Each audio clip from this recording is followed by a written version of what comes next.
Hey everyone, this is Frida Lakaraja Raven. I'm here with my recap and review of the Gilded Age Season number 3, Episode number 2, which is titled What the Papers Say.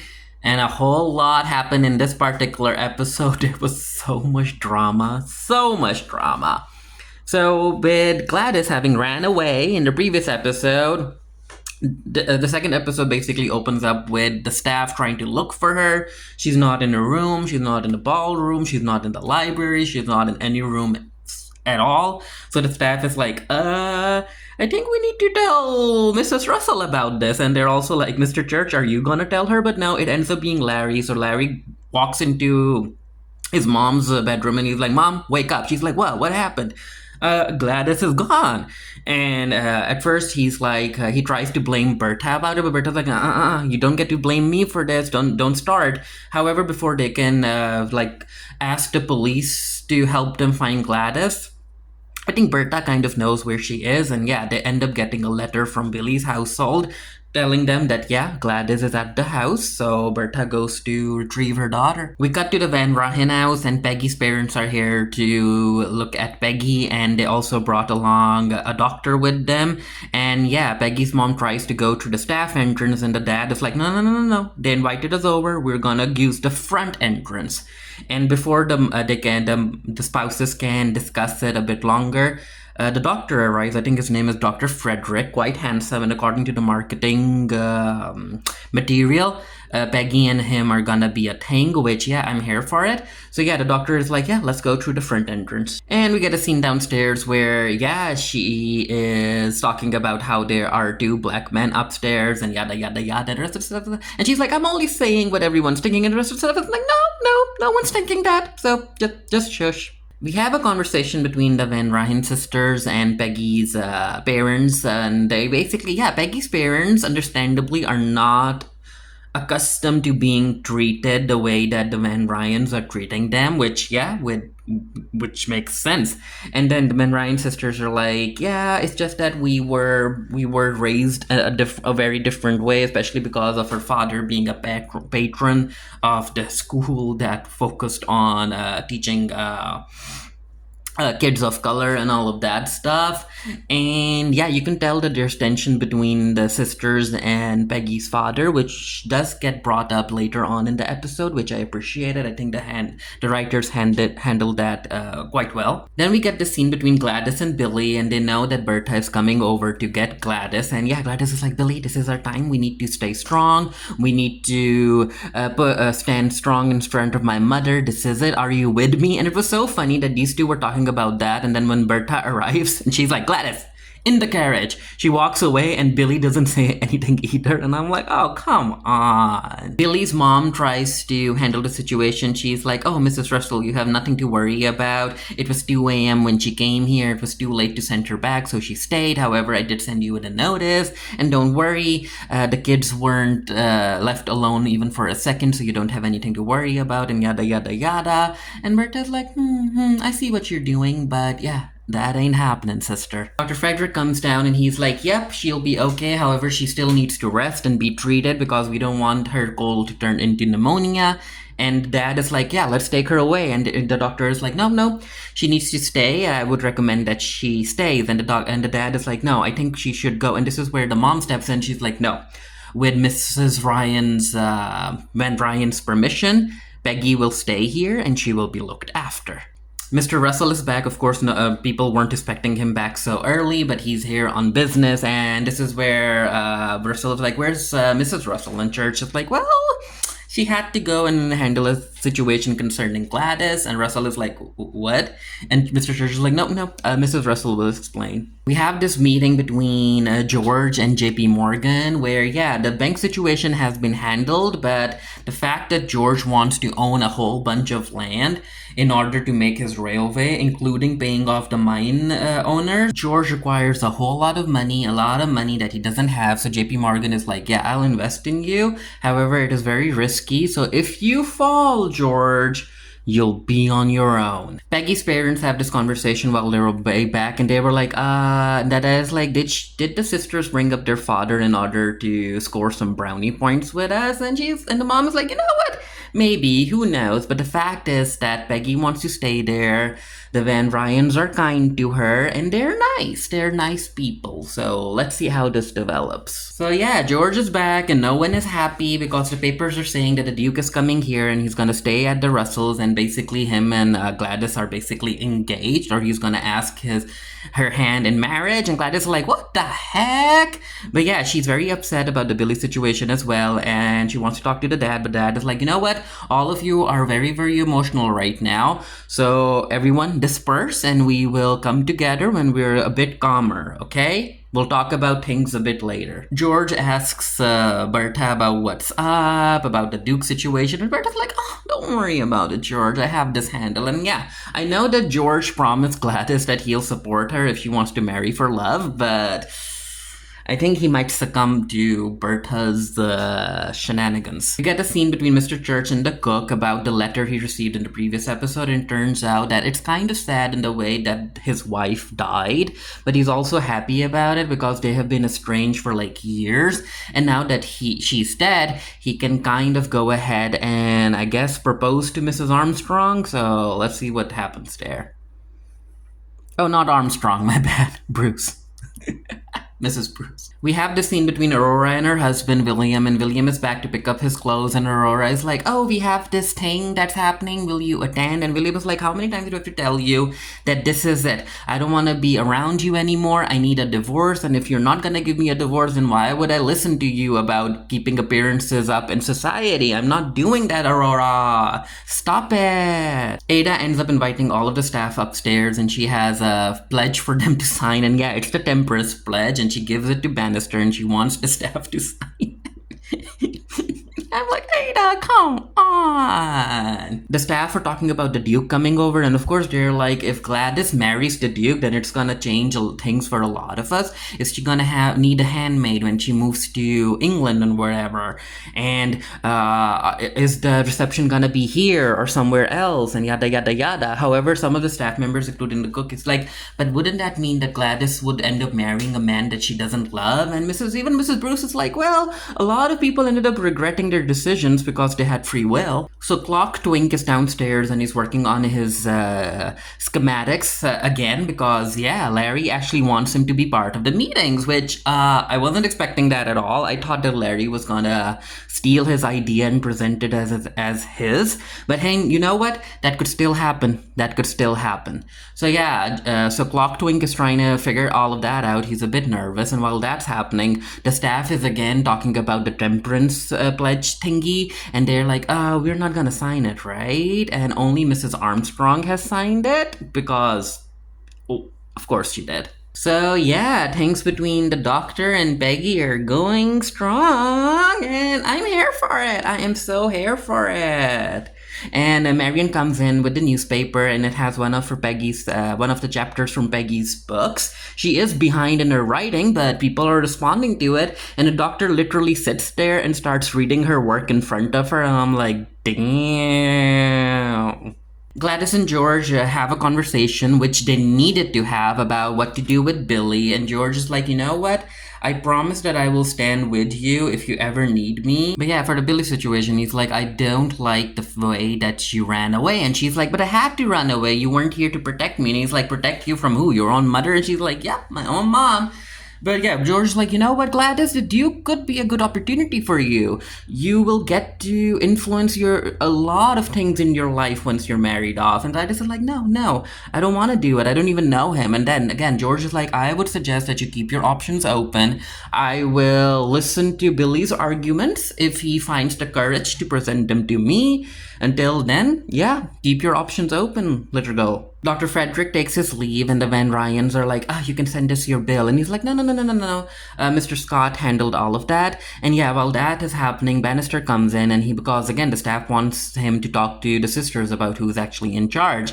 And he brings it up, and Aurora is like, what is it, Bannister? And Bannister is like, well, the staff would like to know who's gonna give the orders, because things have changed. And yeah, because Agnes and Ada are unable to make a decision, this is where Aurora steps in. And Aurora's like, no, Mrs. Ada Rita is gonna be giving the orders now because she has the money and she pays the staff, and that is it. So yeah, that situation has been handled. Marion notices Larry using the staff door to go talk to Jack in the basement, and of course she goes down and she's like, oh, don't mind me, keep talking. And yeah, Jack is very, very, I think his name is Jack, right? Because I've been calling him Clock Twink for some reason. I don't know. I hope it's Jack. But yeah, Jack is very excited about the meetings, and Larry is like, "Do you have a suit, right?" And he's like, "I used to have it, but it doesn't fit me anymore." So Larry is like, "Yeah, I'm just gonna take you to my tailor. Consider it as an investment," and yada yada yada. However, before Jack can continue with the meeting, he has to bring the coffee up, because he still has a job at the house. So he goes up, and while that's happening, Larry steals Marion away. Because Larry wants to kiss Marion so bad, they kind of enter into this carriage, and yeah, he starts kissing her, and I'm like, damn, Larry. But hey, that was how it was back then. The women couldn't like fool around a lot, but the men, remember how Larry had a lover, and the men were allowed to go lay with other women, pay for sex or whatever, but the women from high society, they were just expected to just be with one man and not be touched and yada yada yada. But yeah, I'm like, Larry, you've had your fill of women, but I guess he really wants to be with Marion now. The sisters come to the event happening at Aurora's house, and yeah, they ask Aurora about what she's gonna say about William, and yeah, William has been ill, so he can't come in, and yada yada yada. Miss Astor comes in, and she's like, oh, it's so nice of you, Aurora, to still hold the event even though your husband couldn't be here, and he got the chill. And Aurora's like, oh yeah, we both believe in the event. And there's something happening with one of the Astor's daughters. So Astor is like, she tells one of her daughters to keep an eye on the other daughter who is supposed to be married, but her husband isn't around. And then Miss Astor talks to Berta about the Duke situation and how she's very impressed that Berta has, she has impressed Mrs. Astor the way she climbed the social ladder and now has the Duke with her. Then we have the scene between Larry and Jack where Larry is explaining Jack about how to style himself as a rich gentleman, and it's all about being elegant and stuff without being a show-off. And he's like, Jack, you aren't a show-off, right? And Jack is like, I hope that I'm not, but then again, I didn't have stuff to show off before.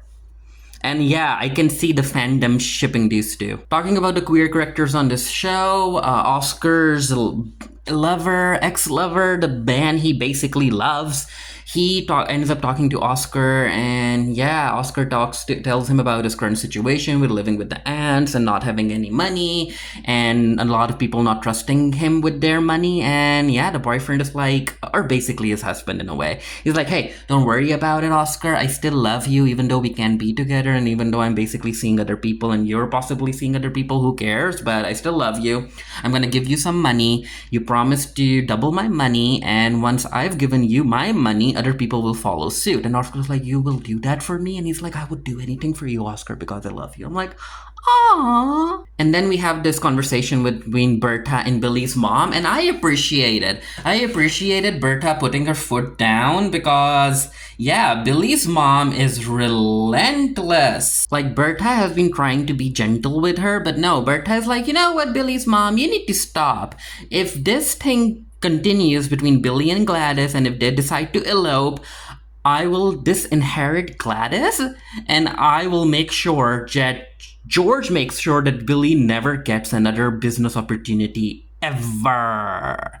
And the mom is like, you would do that to your own daughter? And Berta's like, yeah, I would. I'm just so used to getting what I want. And Mrs. Astor ends up noticing that William is here with his mistress, Mrs. Lipton. And yeah, she ends up talking to Aurora, and she's like, well, he seems to be back. I thought he was upstairs. And Aurora's like, no, he was staying in the club because he didn't want me to catch his call. But yeah, I'm like, William, why would you do this? And Aurora, of course, confronts him, and he's like, why would you ruin this for me? And William is like, hey, you're not gonna give me a divorce, that's up to you, but I'm gonna show up to every damn party held under my house in my name with Mrs. Lipton.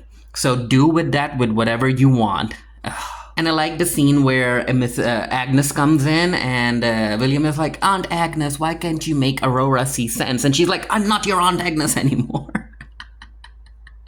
So we cut to Mrs. Fish and she's talking to this new character. I think his name is Derek or Daryl or whatever. And yeah, apparently the way he thinks is very, very close to how women think in society, and especially with how Berta thinks, and he kind of respects women, so he could end up being another queer character. I'm not sure if or he could just be a messy straight character, who knows. But yeah, he ends up he's charming Mrs. Fish, and he ends up charming Berta as well. And they bring up the fact that if the Duke ends up marrying Gladys, what would Berta's title would be? And the dude is like, well, one lucky woman will be the title. Billy appears in the party, and Gladys notices him, and Gladys is like, yep, this is the time. She's gonna go walk up to my dad and talk and ask for my hand in marriage. And yeah, Billy tries to go, but he sees that George is there talking to very, very, very important people in the business, and yeah, he can't say anything, and he just walks away. And Billy ends up kind of like his mom comes up, and she's like, Billy, are you okay? Are you okay? What happened? And he's like, I couldn't talk to George about it. And she's like, that's okay. Because afterward, Berta told his mom, yeah, she's like, good riddance. That's not a family we need to be a part of. And then we have a conversation between Berta and George about the Billy situation, and he's like, are you really looking out for her best intentions? And Berta is like, yep,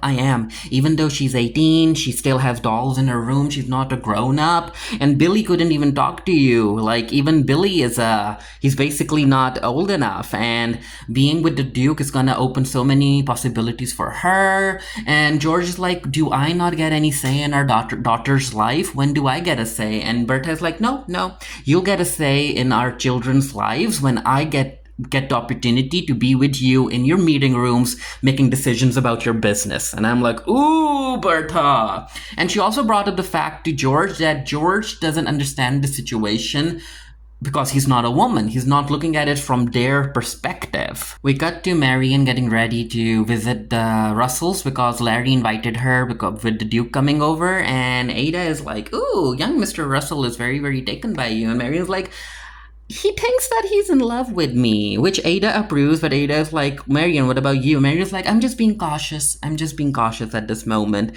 And Ada is like, well, your Uncle Frank, my late husband, would say that nothing is really sure, not even love. The only thing sure in this life is your love for God, so keep praying and the right path will unfold for you.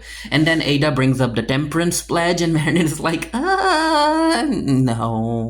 no, that's not happening. And then she's like, will Peggy say yes? And Marian is like, who knows? You can ask her when she's okay. We have a conversation between Peggy and her mom, basically her parents do, where they're planning to take Peggy out to the ocean side because the fresh sea air will be good for her. And Peggy's like, yeah, I think I can manage that. Let's go to the ocean side. Before the Scots leave, they end up having a conversation with Agnes, which I appreciated it. And again, the way the writers handled it, it was quite well done, because Agnes, from her perspective, she's trying to make the Scots realize that she's not like the other people they have interacted with before.